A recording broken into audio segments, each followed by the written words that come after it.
Hello friends, welcome to exam knowledge. साथियों, केंद्रीय विद्यालय संगठन द्वारा सुप्रीम कोर्ट के फैसले को लागू करते हुए 12 सितंबर को एक नोटिस जारी किया गया, जिसके माध्यम से बताया गया है कि केबीएस पीआरटी से बीएड अब ऑफिशियली तौर पर बाहर हो चुका है। तो अब आप देखेंगे कि केबीएस पीआरटी से बीएड बाहर हो गया है और काफ़ी ज़्यादा कंपटीशन भी अब कम हो गया है। तो ऐसे में अब पीआरटी लेवल की कट ऑफ क्या जाने वाली है, इस पर हम डिटेल एनालाइज करेंगे।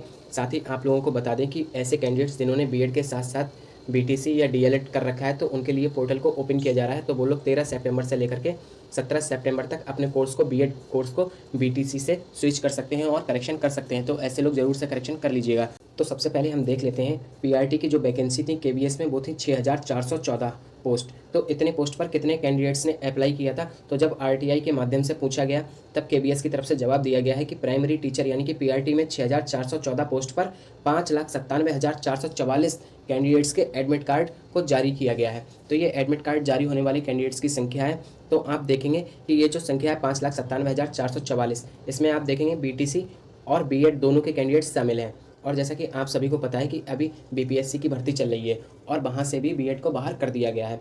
तो बीपीएससी में आपने देखा है कि बीएड और बीटीसी की लगभग संख्या बराबर है, यानी कि 50% हम इसमें भी बीएड के अभ्यर्थियों की संख्या मान सकते हैं। हालांकि ये ज़्यादा हुई क्योंकि पूरे देश में जब ये आवेदन लिए गए हैं, ओवरऑल इंडिया की वैकेंसी है, तो आप देखेंगे कि पूरे इंडिया में बीएड के कैंडिडेट्स की संख्या ज़्यादा है। फिर भी हम मान लेते हैं 50%। तो अब आप देखेंगे कि अब जो कॉम्पिटिशन है वो 3 लाख स्टूडेंट्स के बीच में है।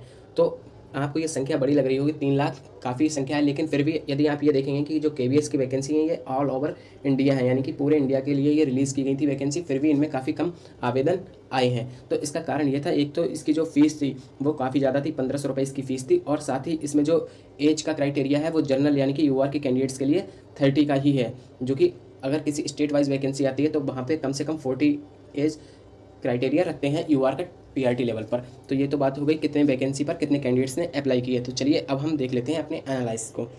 तो आप देखेंगे तो हम सबसे पहले केबीएस पीआरटी 2023 के एग्ज़ाम को हम 2018 के एग्ज़ाम से कंपेयर करते हैं।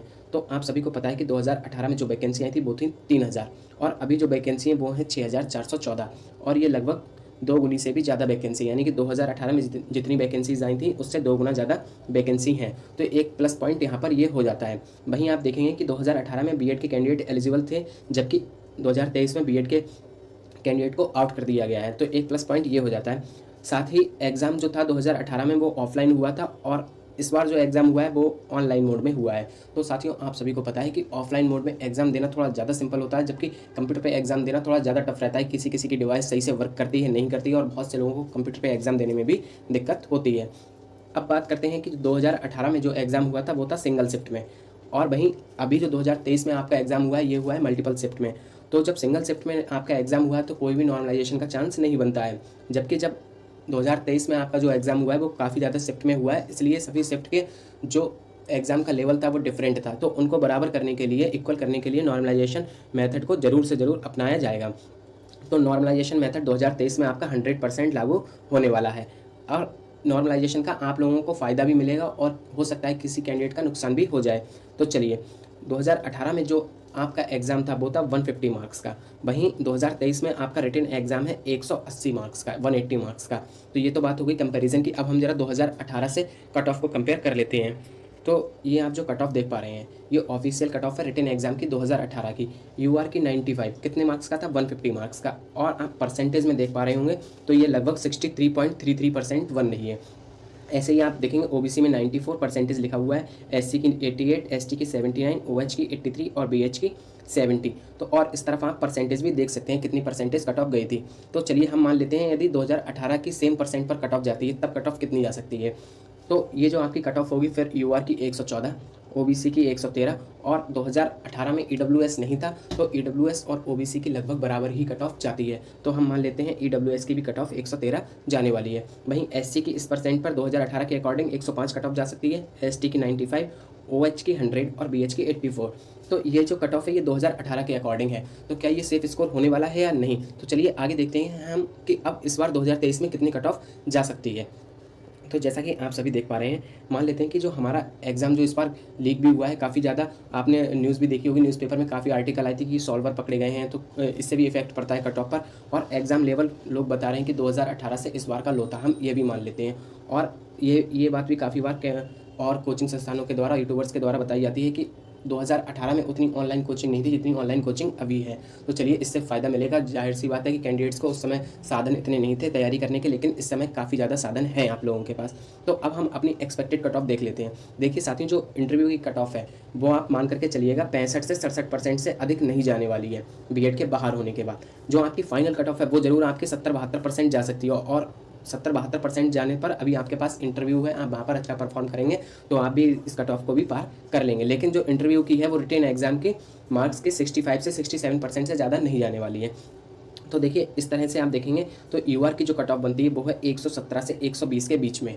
तो इतने वाले जो सेफ स्कोर है, ये अगर इतना आपका स्कोर बनना है अपनी कैटेगरी में तो आप लोग ज़रूर से अपने इंटरव्यू की प्रिपरेशन को करिएगा। हालांकि मेरा मानना है कि अगर आपके जनरल में यूआर कैटेगरी में 115 प्लस आ रहे हैं तो आप लोग अपने इंटरव्यू की तैयारी में लग जाइए। और ओबीसी की बात की जाए तो 115 से 118 के बीच में जाएगी, लेकिन मेरा मानना है 110 प्लस वालों को भी तैयारी अपनी करनी चाहिए। ईडब्ल्यूएस का भी सेम है, 115 से 118 के बीच में ही जाएगी, लेकिन आपके यदि 110 प्लस है तो आप लोग अपनी तैयारी इंटरव्यू की जरूर करिए।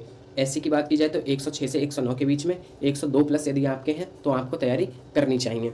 और वहीं बात करते हैं एसटी, तो यदि आप एसटी कैटेगरी के कैंडिडेट हैं तो यदि आपके 97 से 99 बनने हैं तो आप 100% सेलेक्ट हो जाएंगे। लेकिन यदि आपके 90 प्लस भी स्कोर है तो आपको अपनी तैयारी इंटरव्यू की करनी चाहिए। ओएच के कैंडिडेट हैं 100 से 102 के बीच में बनना है, बहुत अच्छी बात है, वरना यदि आपके 95 प्लस भी बनना है तो भी आपको इंटरव्यू की तैयारी करनी चाहिए। वहीं बीएच के कैंडिडेट की बात की जाए तो यदि आपके 86 से 90 के बीच में स्कोर बनना है तो काफ़ी अच्छा स्कोर है आपका, और आपको इतने स्कोर पर तैयारी करनी चाहिए। और यदि आपका 85 प्लस स्कोर आ रहा है या 80 स्कोर भी आ रहा है, 80 भी आप स्कोर कर पा रहे हैं तो आपको तैयारी अपने इंटरव्यू की करनी चाहिए। तो साथियों ये थी मेरे द्वारा बताई गई कट ऑफ, आपको कैसे लगी कमेंट बॉक्स में ज़रूर बताएं।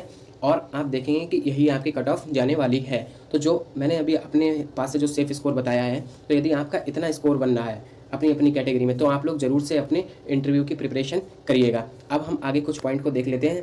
तो देखिए साथियों, आपका नॉर्मलाइजेशन जरूर मेथड लागू होने वाला है, और यदि आपके 5 से 10 मार्क्स कम हो रहे हैं तो आपके ये इंक्रीज़ भी हो सकते हैं। देखिए ये मैंने रॉ स्कोर बताया है, हो सकता है कि नॉर्मलाइजेशन के बाद आपका स्कोर बढ़े और सारी शिफ्ट का स्कोर बढ़े तो 2-4 मार्क्स की जो कट ऑफ है वो और ऊपर जा सकती है। तो आपके नॉर्मलाइजेशन में आप मान करके चलिएगा 5 से 10 नंबर आपके इंक्रीज़ हो सकते हैं।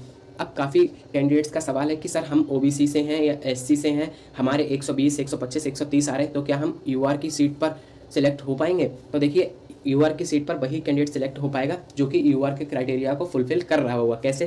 कि उसकी एज 30 ईयर होनी चाहिए, 30 साल से ज़्यादा का ना हो, और उसने सीटेट पेपर 1 जो क्वालिफाई किया हो वो 90 मार्क्स प्लस में क्वालिफाई किया हो। यदि आपके मान लीजिए केबीएस रिटन एग्जाम में 135 नंबर आ रहे हैं लेकिन आपके सीटेट पेपर 1 में 89 ही हैं, तो आप अपनी कैटेगरी में ही सिलेक्शन ले पाएंगे, ना कि आप यूआर की कैटेगरी में सिलेक्शन ले पाएंगे।